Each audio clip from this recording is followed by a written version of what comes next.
La guerre en Ukraine semble ne pas avoir de fin en vue, alors que Vladimir Poutine continue d'ordonner à ses forces de se jeter contre les défenses ukrainiennes. Des milliers de soldats russes meurent chaque mois à cause de leur président. Et pourtant, Poutine ne se rend pas compte qu'il force simplement son pays à s'enfoncer davantage dans une guerre qu'il a déjà perdue. La Russie n'a pas réussi à faire ce qu'elle s'était fixé comme objectif. Et grâce à Poutine, le pays a subi une défaite stratégique qui a d'énormes répercussions pour la Russie, tant à l'intérieur qu'à l'extérieur de l'Ukraine. Un amiral de l'OTAN explique pourquoi Poutine a déjà perdu la guerre en Ukraine. Cet amiral, c'est Giuseppe Cavo Dragoni, qui occupe le poste de président du comité militaire de l'OTAN depuis janvier 2025. Dragon a déclaré à la British Broadcasting Corporation le 2 novembre, d'un point de vue opérationnel. La guerre Russie-Ukraine est si bloquée qu'il est presque temps de dialoguer, car c'est un gâchis de vies humaines.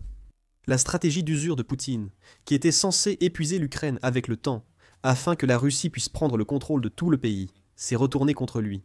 La Russie est maintenant piégée dans un bourbier qu'elle a créé. Les chiffres montrent que Dragon a raison. En ce qui concerne les pertes de troupes et de matériel, la Russie s'épuise elle-même pour soutenir la soi-disant opération militaire spéciale de Poutine. Selon le ministère des Finances ukrainien, plus de 114 millions de soldats russes ont été tués, blessés ou capturés entre le début de l'invasion et le 4 novembre. La Russie ne s'en sort pas mieux du côté de l'équipement. La Russie a détruit, endommagé ou rendu inutilisable plus de 11 300 chars. C'est aussi le cas pour environ 34 250 blindés russes et plus de 66 500 véhicules et systèmes selon le ministère. La Russie a des difficultés aériennes offensives et défensives. Près de 1200 de ses unités de défense aérienne sont détruites. 428 avions russes et 346 hélicoptères du pays ont été détruits. Et la Russie a également perdu l'incroyable nombre de 77 860 véhicules aériens sans pilote face aux défenses ukrainiennes. Ce n'est pas seulement une guerre qui épuise la Russie en termes de perte de puissance militaire, c'est aussi une guerre qui coûte beaucoup trop cher à la Russie. Nous reviendrons sur ce point dans un instant. D'abord, ce que nous voyons à travers tous ces chiffres, c'est un président russe qui perd le contrôle de la guerre qu'il a déclenchée. C'est selon le National Security Journal, qui affirme que la création de la mort économie par Poutine en Russie est devenue une faiblesse que l'Ukraine peut exploiter. Ce terme, créé par l'économiste russe Vladislav Inozentsev, désigne une prétendue classe moyenne artificielle en Russie. Cette classe artificielle utilise la guerre en Ukraine pour générer des revenus qu'elle n'aurait autrement jamais reçus. Les mères et épouses poussent parfois leurs fils à s'engager plutôt qu'à sombrer dans le chômage ou l'alcoolisme, car les indemnités et soldes de combat peuvent enrichir la famille. Beaucoup de Russes finissent par accepter le coût de la guerre selon le journal. Cependant, l'ampleur des pertes de la Russie fait qu'aujourd'hui, le mot confortable n'est plus celui que quiconque utiliserait pour désigner ceux qui se sont enrichis grâce à l'Ukraine. Toute fierté qui pouvait exister d'envoyer un proche à la guerre pour gagner plus d'argent que la famille n'en avait jamais vu, et est désormais remplacée par la peur. Trop de personnes meurent, et à mesure que la Russie s'enlise de plus en plus en Ukraine, comme le souligne Dragon, l'armée du pays s'affaiblit, au point que l'Ukraine peut également mener des frappes aériennes à l'intérieur du territoire russe. En attaquant raffineries et infrastructures énergétiques, l'Ukraine provoque pénurie et hausse des prix du carburant en Russie. Outre la perte humaine, le coût pour la Russie d'être aussi enlisée dépasse largement ce que montrent ces chiffres. Nous avons déjà mentionné le fardeau économique pour la Russie. En février, Russie Matters a souligné le coût financier inattendu de 3 ans de guerre pour Vladimir Poutine. Les sanctions ont paralysé l'économie russe, gelant 340 milliards de dollars de réserves et coûtant 785 milliards au secteur énergétique. Après 3 années de combat, plus de 460 entreprises ont quitté la Russie à cause de la guerre, ce qui a porté un nouveau coup à l'économie. Après une croissance artificielle due à Vladimir Poutine qui a transformé l'économie russe en économie de guerre, la croissance de la Russie décline. Le World Economic Outlook prévoit une croissance de 1,4% en 2025 et de 1,2% en 2026 selon Russia Matters. Cela pourrait être pire. Le 30 octobre, le Moscow Times a annoncé que la Russie connaissait un 3e trimestre consécutif de ralentissement économique. En 9 mois, en 2025, l'économie russe n'a progressé que de 1%, plus de 4 fois plus lentement qu'à la même période en 2024. Tout cela se produit à cause de l'enlisement de la Russie en Ukraine. Cette opération n'était pas censée durer des années pour la Russie. Pour Vladimir Poutine, l'invasion devait être facile. En 2014, The Guardian indiquait que Vladimir Poutine affirmait que la Russie pourrait prendre l'Ukraine en 2 semaines, si elle le souhaitait. Avance rapide de plus d'une décennie. Et ces 2 semaines sont devenues presque 4 ans, et ça continue. Comme le dit Dragon, la Russie devra négocier tôt ou tard. Seul Vladimir Poutine l'en empêche. L'incapacité du dirigeant russe à admettre le coût réel de ses erreurs en Ukraine signifie que Vladimir Poutine refusera toute négociation aussi longtemps que possible. C'est du moins l'avis partagé par une évaluation des services de renseignement américains, sur laquelle National Broadcasting Company News a fait un reportage le 28 octobre. L'analyse conclut que les agences concernées ne voient aucun signe que Vladimir Poutine veuille céder sur ses exigences pour un accord de paix en Ukraine. National Broadcasting Company aussi rapporté qu'un haut responsable américain et du Congrès juge Vladimir Poutine plus retranché que jamais. Il en est de même pour son armée et l'économie russe. Ainsi, la première perd chaque mois des milliers de soldats et d'équipements, la seconde des milliards de dollars. L'erreur stratégique de Poutine en Ukraine semble être une combinaison d'entêtement et d'une foi inébranlable dans la force d'une armée qui s'est révélée, tout sauf capable d'atteindre les objectifs de Poutine. Le dirigeant russe vide son pays de ses hommes et de son argent pour obtenir ce qu'il veut en Ukraine. Même si la Russie réussit, le simple coût engendré par l'Ukraine en cas de défaite sera suffisant pour rendre la Russie plus faible qu'elle ne devrait l'être, pendant des années, voire des décennies, à venir. Cela couvre les erreurs stratégiques de Poutine en Ukraine et leurs conséquences. Plus inquiétant pour la Russie est sans doute l'effet de l'invasion de Poutine hors d'Ukraine. À cause des actions de Poutine, l'OTAN est désormais plus forte, soit l'inverse de ce qu'il souhaitait. Selon le journal de la démocratie, avril 2022, Poutine voulait empêcher l'expansion de l'OTAN vers la Russie par cette guerre. Mais, comme le dit Dragon, Poutine n'a fait qu'échouer en Ukraine et provoquer l'expansion qu'il voulait éviter.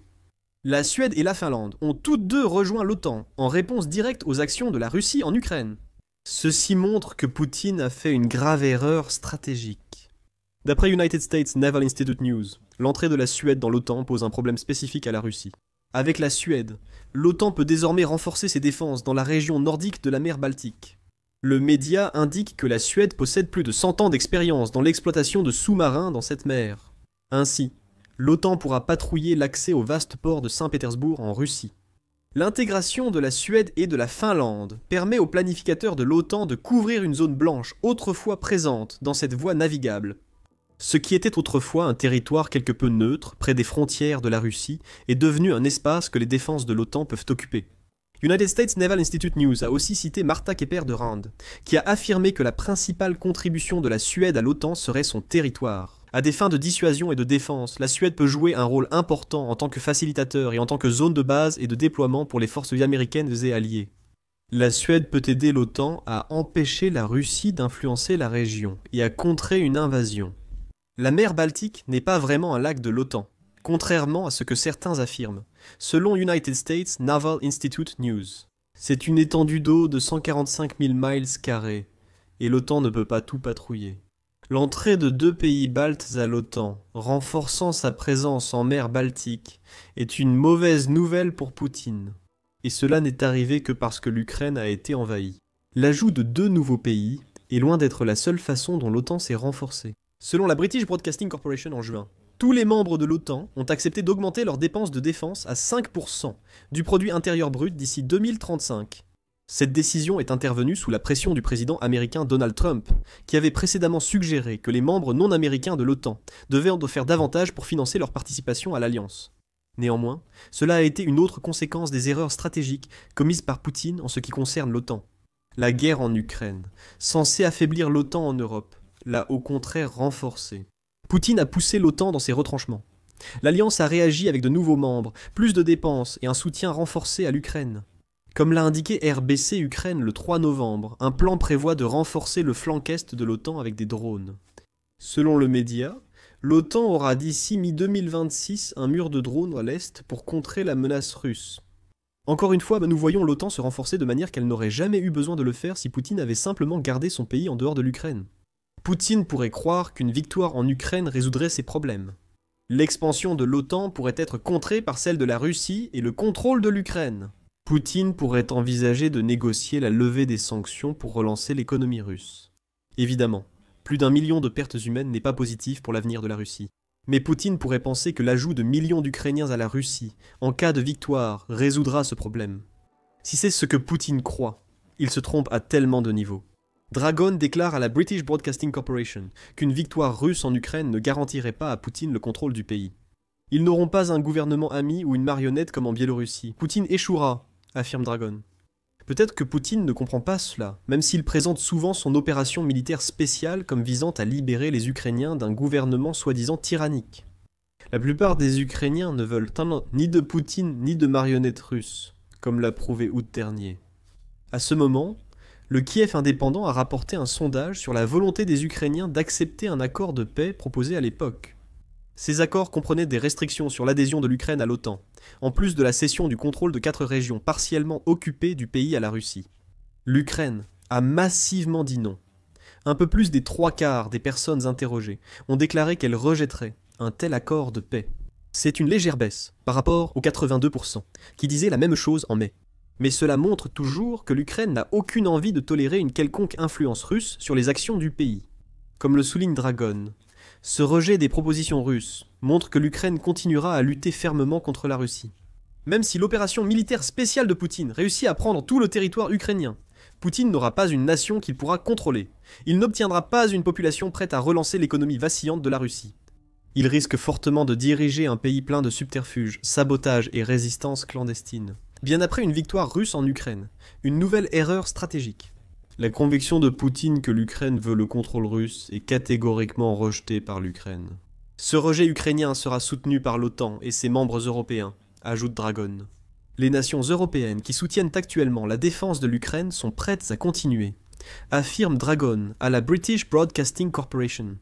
Il précise que les actions de Poutine en Ukraine ont alerté l'Europe, qui doit prendre la Russie au sérieux. Au contraire, l'OTAN doit se renforcer et adopter un ton plus agressif face aux menaces russes. Ce ton concerne aussi les hypothèses d'une utilisation nucléaire de la Russie contre l'Ukraine ou l'OTAN.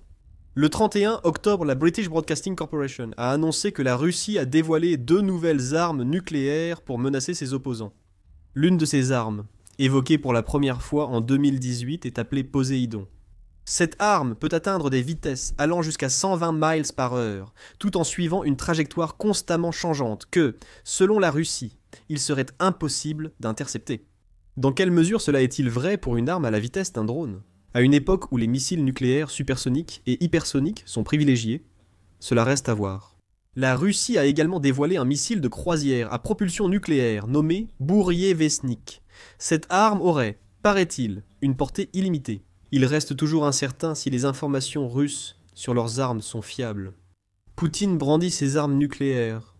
Mais Dragon dit que c'est une autre erreur stratégique, car l'OTAN pourrait égaler l'arsenal nucléaire de la Russie. Il a déclaré à la British Broadcasting Corporation que les armes nucléaires russes ne nous menaçaient pas. Nous sommes prêts à défendre nos 32 nations et 1 milliard de personnes. Nous sommes une alliance nucléaire. Dragon n'a pas tort. La présence des États-Unis dans l'OTAN signifie que l'Alliance a accès à 5044 armes nucléaires, selon la campagne internationale pour l'abolition des armes nucléaires, ou campagne internationale pour l'abolition des armes nucléaires. La Russie en possède un peu plus que les États-Unis, avec environ 5500, ajoute le campagne internationale pour l'abolition des armes nucléaires. Ce léger déficit est compensé par la France et le Royaume-Uni, 2 membres de l'OTAN. L'Association pour le contrôle des armements affirme que ces 2 pays détiennent 515 armes nucléaires. Grâce à son importante infrastructure, l'OTAN peut lancer ses armes nucléaires depuis la terre, la mer ou les airs. Bien moins que ces arsenaux nucléaires suffiraient à détruire tous les pays impliqués dans un conflit Russie-OTAN. Mais c'est justement le but, la destruction mutuelle assurée a toujours fonctionné ainsi. L'erreur de Poutine est de penser qu'il peut menacer l'OTAN avec le nucléaire, alors qu'il sait que l'Alliance causerait autant de dégâts à la Russie que l'inverse. Des menaces qui auraient pu fonctionner par le passé ne font que renforcer les réponses plus fermes que la Russie reçoit de l'OTAN à cause de la guerre. Poutine dévoile de nouvelles armes nucléaires. Dragon fait remarquer que l'OTAN est une alliance nucléaire. Poutine, autrefois rassuré en exhibant la puissance nucléaire russe, se voit désormais rappeler que l'OTAN dispose des mêmes capacités. Il n'y a aucune désescalade ici. Le bluff de Poutine est dévoilé, et le président russe n'a pas de véritable réponse à ce fait, si ce n'est de nouveaux coups de sabre inutiles. C'est pourquoi la Russie a perdu la guerre en Ukraine, qu'elle le sache ou non. Oui, il est encore possible que la Russie prenne tout le territoire ukrainien. Si cela arrive, il faudra encore de nombreuses années avant que cela ne se produise. En octobre, Reuters a indiqué qu'au rythme actuel, la Russie occuperait 1% de l'Ukraine, entre janvier et décembre. 2025. À ces 19% déjà occupés s'ajouterait 1% donnant à Poutine 20% en moins de 4 ans. Il reste encore 80% à conquérir. Avec un rythme de 1% de l'Ukraine par an, Poutine serait parti depuis longtemps, bien avant d'atteindre son objectif de contrôle total. C'est déjà une défaite, même si la Russie pourrait poursuivre, même après Poutine. Si elle agit ainsi, elle fera face aux problèmes déjà évoqués. L'économie russe est en difficulté. Elle perd des milliers de personnes chaque mois, à cause de l'incompétence stratégique de Poutine. En adoptant une perspective plus large, on voit que Poutine n'a pas réussi à limiter l'expansion de l'OTAN. L'OTAN compte de nouveaux membres et investit plus d'argent que jamais dans la préparation à tout ce que la Russie pourrait prévoir après l'Ukraine. Et tout cela sans même mentionner que même une version de l'Ukraine apparemment contrôlée par la Russie ne sera jamais russe. Beaucoup d'Ukrainiens rejettent l'idée même de domination russe pour que cela arrive. Même si Poutine gagne en Ukraine, il perd quand même. Quel que soit le bref moment de célébration dont il pourrait profiter après une victoire, il sera éclipsé par l'état affaibli de la Russie, créé par la faute stratégique de Poutine. Et tout cela, c'est avant même que la Chine n'entre en jeu. Souvent vue comme alliée de la Russie, la Chine mise sur le long terme, ce qui lui permet de se renforcer au détriment de la Russie. Poutine dépend tellement de la Chine que cela en devient l'ironie suprême. Il cède des terres russes à la Chine, afin que la Russie puisse poursuivre son expansion en Ukraine. La Chine et la Corée du Nord prennent le contrôle de l'extrême-orient russe, sans que Poutine puisse l'empêcher. Regardez notre vidéo et abonnez-vous à The Military Show pour d'autres reportages sur les erreurs de Poutine et leurs conséquences pour la Russie. Merci de votre fidélité.